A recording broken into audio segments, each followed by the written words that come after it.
Então, as artes marciais, elas nascem na China, na verdade, né? E o primeiro precursor disso foi um monge que se chamava Dharma, e ele foi convidado para ir para a China para motivar os monges, porque eles estavam começando a ter problema de saúde, com inatividade, com falta de estímulo, eles precisavam de alguma coisa para motivar, né? Então, o Dharma, que era esse monge indiano, ele é convidado pela China para vir. Ele vem para a China e ele começa a ir vai nos templos, né? O templo mais conhecido na época, que era o mais divulgado em China, era o Shaolin, né?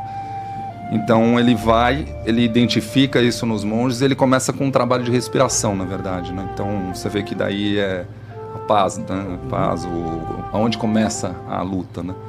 E daí ele começa a perceber que faltava movimentação, que eles não se movimentavam, então aquilo lá dava uma baixa energia.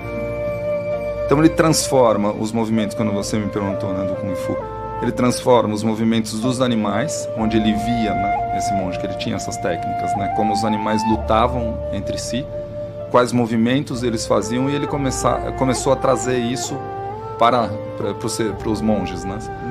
Os monges começam a aprender isso, começam a se motivar, começam a ficar saudáveis, começam a melhorar, né?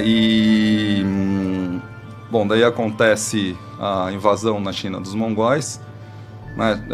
Daí falece o Dharma, vem a dinastia Ming, e daí a China começa a fazer intercâmbios de cultura, né? E daí onde nasce, né, o princípio do Te, na verdade, não se chamava Karatê, se chamava Te, que era mãos, né, que na verdade eram mãos chinesas, né? Então nasce na ilha de Okinawa, e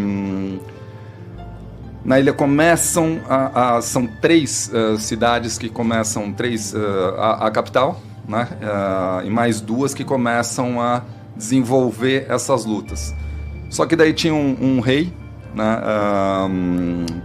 Ryukyu. Ele falou assim, pera um pouquinho, se o povo começar a lutar e começar a ter arma, eles me derrubam.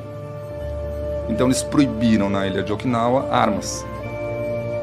E com isso, o Te começou a ser treinado pela população, e eles começam a ver que aqueles movimentos dariam para eles defesas e ataques numa necessidade, né, até contra exército, contra alguma coisa que o rei pressionasse, alguma coisa, e eles começam a treinar aquilo escondido, né?